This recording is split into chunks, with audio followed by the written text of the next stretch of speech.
Hello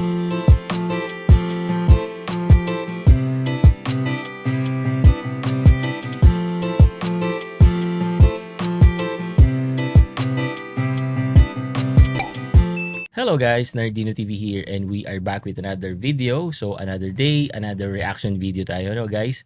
So ang pagkikwentuhan naman natin dito guys, yung sinasabi nilang realidad daw ng buhay Canada. So ano ba yung sinasabi nilang reality daw dito sa Canada, no?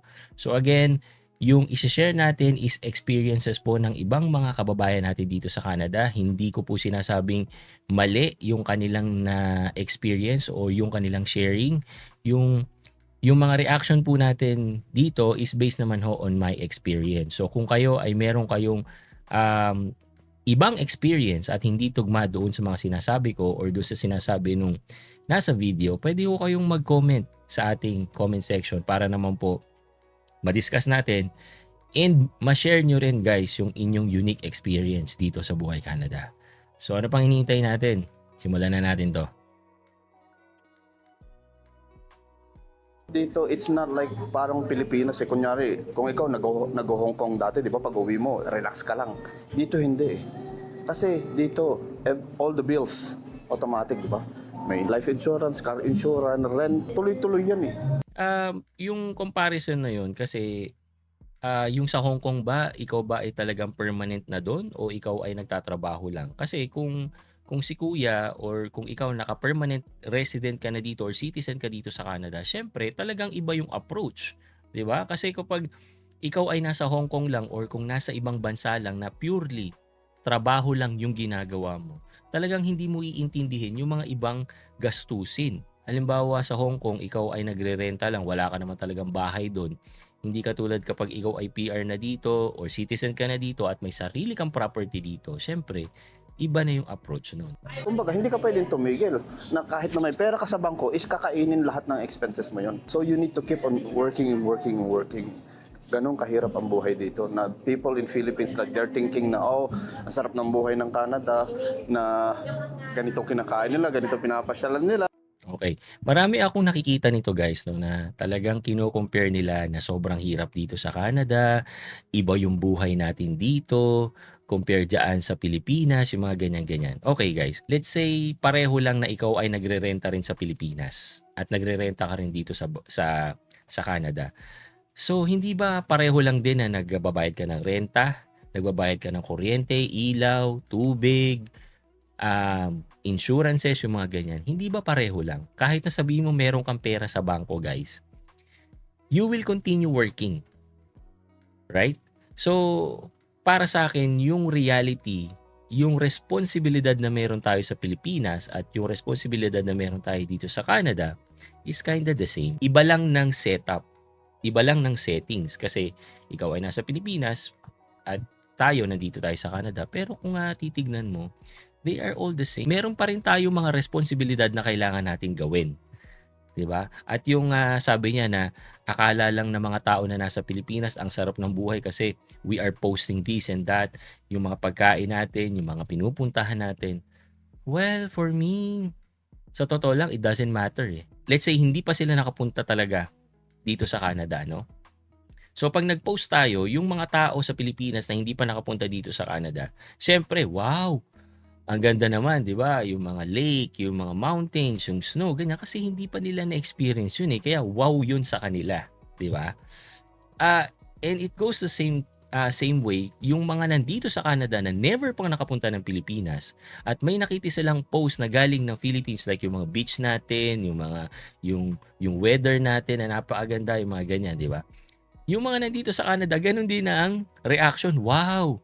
Ang ganda sa Pilipinas, 'di ba? So it's the same way for me. Diba? Pero they don't understand how we live here. Kung ano man yung nakasanayan nila sa Pilipinas, ano man yung buhay nila sa Pilipinas, hindi naman sa kalimutan mo yon. Pero siguro i-set aside. Ayan. So, para naman sa akin, no, kung kung kay ate is i-set aside daw yung mga experiences natin sa Pilipinas and whatever, no? Para sa akin guys, based on my experience, hindi ko po sinet aside. Actually, yun yung ginamit ko. Doon ako nag-focus talaga, no? So yung mga work experience ko, yung mga kung paano ako makitungo sa tao, sa kliyente and everything, nagamit ko lahat talaga yon noong pagkuha ko ng trabaho at saka sa pagkuha namin ng PR. Kasi guys, bago ako mag-Canada, I've been working in the Philippines for 16 years already, no? So marami na akong na-imbak na iba't ibang mga experiences na nagamit ko talaga dito sa Canada. Hindi lang guys yung technical skills, yung mga ganyan, no? Hindi yon guys. Mga experiences na mga nakukuha natin noong tayo ay nagtatrabaho, di ba? Yung courage, yung lakas ng loob kapag nakikipag-usap ka sa kliyente, hindi ka na nahihiya, di ba? So, kaya mong dalhin yung sarili mo ngayon. So, para sa akin, instead of setting that aside, use that as your tools, di ba? Para makakuha ka ng trabaho dito and of course, makalad ka rin ng minimiti ng lahat na permanent residency, di ba? Kasi pagdating sa Canada, back to zero ka talaga eh.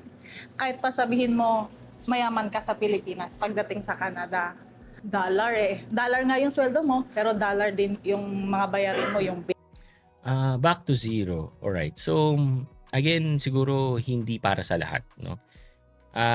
Kung may experience talaga kayo sa Pilipinas, yung work experience nyo, o kahit anong experience yan, ako naniniwala ako, dadalin mo yan kahit na saan eh. Di ba? Yung simpleng kung paano ka makipag-usap sa tao, di ba?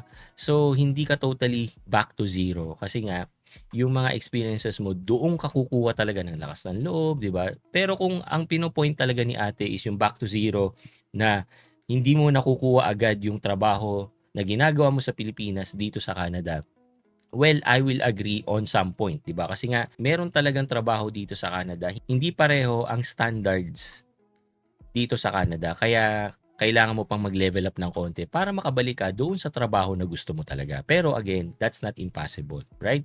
At yung sinasabi naman niya guys na dollar yung kinikita mo, dollar din yung gagastusin mo. Totoo yun guys. So nung kami dito, nung nagsisimula pa lang kami, mga first month, of course ramdam na ramdam namin yan kasi wala pa kaming trabaho. So, lahat ng gastos namin galing sa savings. At yung savings na yon peso guys. At alam naman natin na mahina ang peso versus sa Canadian dollars. Pero, sabi ko nga, sa simula lang yan. Kasi pag nagkaroon ka na ng trabaho, kikita ka na rin ng dollars. Di ba? So, dollar na rin yung panggagastos mo. So, medyo hindi ka na masyado magko-convert. Share ko nga lang sa inyo, no, nung mga first month nga kami dito, nagpunta kami ng mall, nakalimutan namin magdala ng wipes, no. So, bumili kami sa London Drugs, guys, yung packet size lang na wipes, mga 25 sheets yata yun eh, or something. Nung nakita namin, guys, $10, no. Siyempre kami compute. So, nagulat kami, 400 pesos na to, tong wipes na to. So, talagang masyashock ka, guys, kapag yung gagamitin mo is mababa yung value over Canadian dollars. Pero again, pansamantala lang naman yon. bills. Kailangan mo magaling ka sa financial budgeting para makasurvive. Kasi dito talaga, they're gonna feed you a lot of credit cards. Kahit na hindi mo ginagastos yung credit card, na-issuean ka, utang mo na yun eh. Pag wala kang pera, wag kang bibili. Okay, so yung last point guys, no, about doon sa credit card. Para sa akin, no, ang credit card is neutral. No, kahit nabigyan kita ng 10 credit cards guys, kung alam mo gamitin, walang problema yan. Hindi ka mababaon sa utang. So, ang credit card is just a tool, no? Yung attitude natin towards sa paggastos, yun ang problema, no? Kapag hindi mo naiintindihan yung sistema kung paano gumagana ang credit cards, diyan magkakaproblema. Kasi kahit nabigyan kita ng credit card na meron 10,000 na limit, no?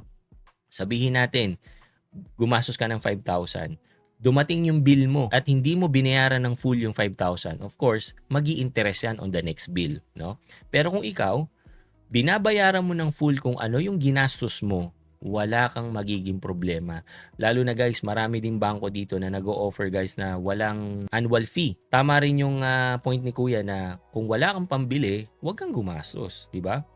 Makes sense. Bakit mo gagamitin yung credit card mo doon sa bagay na hindi mo naman kayang bilhin? So kapag pag meron kang bibili na bagay or something, tignan mo muna kung ano yung talagang nasa savings mo. Kung yung nasa savings account mo is kayang i-cover yung bibilin mo na yon at ginamit mo yung credit card mo, that's totally fine. Pero pag yung gagastos ka ng something na more than doon sa meron ka sa bangko mo at gagamitin mo yung credit card mo, doon ka magkakaproblema. Kasi nga, pag dumating yung bill mo, hindi mo kayang bayaran in full. So para sa akin guys, ano ba ang reality? Realidad ng Canada na na-experience namin ngayon. Sa totoo lang guys, para sa akin, Canada is so amazing, no? Ang daming experiences, ang daming mga opportunities na binibigay sa amin ng Canada. Again, ito yung experience ko. Hindi ko sinabing ito ay para sa lahat kasi marami kayong maririnig na meron silang sari-sariling experiences dito sa Canada. Pero para sa amin na family ngayon, we were able to do kung ano yung gusto namin gawin sa aming career, sa mga bata, no? And naghahanda na kami ngayon para naman sa future nila. Kaya yun yung nagustuhan namin kung bakit kami nandito sa Canada. Kasi alam namin na ito ay magbibigay ng magandang future sa mga anak namin at saka din para sa aming pang-sariling growth. Ako at saka si Mrs. whether sa career, no? Alam namin na ang Canada is magbibigay sa amin ng magandang platform, na magandang opportunity para magawa namin yung mga bagay na gusto namin gawin. Again, yung mga hirap, yung mga experiences na na-encounter nyo, whether sa Pilipinas man yan or kung saan, kung nandito kayo sa Canada, magagamit nyo yan. Basta mag-focus lang kayo guys sa gusto nyong gawin, yung sa mga goal nyo, sa dream nyo, whether sa family yan or sa pang-sarili, mag-focus kayo doon guys. No? Yung mga naririnig nyo na comparison, mahirap dito, mahirap dyan, gawin nyo lang reference. No? It doesn't mean na yan din ang ma-experience nyo dito sa Canada. Para sa akin at doon sa mga nai-interview dito sa Canada, we are sharing this para magkaroon lang kayo ng reference, magkaroon kayo ng view kung ano ba ang itsura ng buhay Canada namin dito. Pero it doesn't mean na pag meron kayo nakitang isa, para na yun sa lahat. Ako po, I am sharing this experience with you na para sa akin, no, everything is possible here in Canada. Basta ikaw is willing ka lang mag-adjust, willing kang mag-improve at willing kang mag-embrace ng mga bagay na na-encounter mo dito sa Canada. So, focus on your family, focus on your own growth, and for sure, magiging maganda yung realidad mo dito sa buhay Canada. Okay? So yun lang guys. Thank you for watching and see you on my next video. Peace guys.